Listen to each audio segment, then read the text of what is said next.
Well, let's say you want to run the marathon. You decide you have a desire to run the marathon. I always ask people, what's the first thing you need to run the marathon? And they say shoes or exercise. And I go, nope.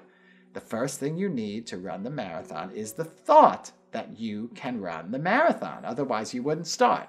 You take on this thought, and out of that thought, you train and you buy the shoes and you do all the stuff, and you're ready to run the marathon.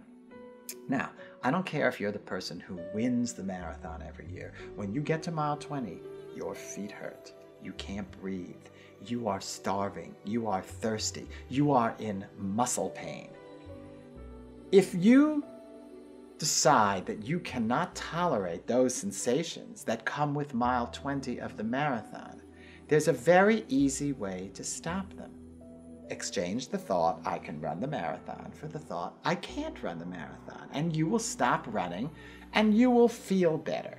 So you will feel more comfortable sensations. The trouble is you will now take on the thought out of those sensations and out of that protective thought that you can't run the marathon. And the result will be that you don't run the marathon, which is a result you don't want.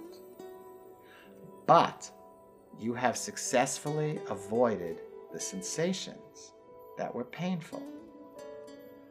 So you think. What happens is the moment you get the result you don't want, you remember the result you did want, which is I can run the marathon, and immediately the sensation will come back again. Now it'll come back at mile 20 in this case, but when you take on a thought and you jump away from it to a protective thought, the moment you get the result you don't want, you go back to the original thought that you wanted and you're right back at the sensation. So in things that don't work for us in our lives, we're taking on a thought, having a sensation, jumping to it to protective thought, seeing the protective thought turn out, not liking that, jumping back to the thought we want, going to the sensation, jumping away from it.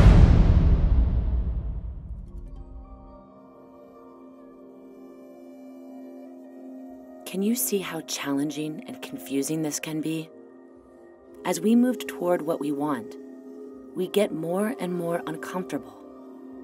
And this is the key. The only way to hold a new thought and see it manifest is to be able to be with the sensations that come with it. If you want to change that pattern, the only way to do it is to take on the thought you want and experience the sensation, experience the stomachache, the tight throat, the pain, whatever it is. Stay with it, and then that thought will come a belief. And when that happens, a whole host of opportunities and options will open up. But most of us, when we get that sensation, which sets off some fear, we basically shut down and lock up and say, you know, what's wrong with me? Why can't I get over this? Why am I going to the negative? The truth is both live. And that's the huge difference, that you have to accept both. The fact that you will be living with those sensations that are not pleasant for the rest of your life, but being able to tolerate those sensations, you will then be able to make choices and have options you would have never dreamed of before, and it certainly worked in my life.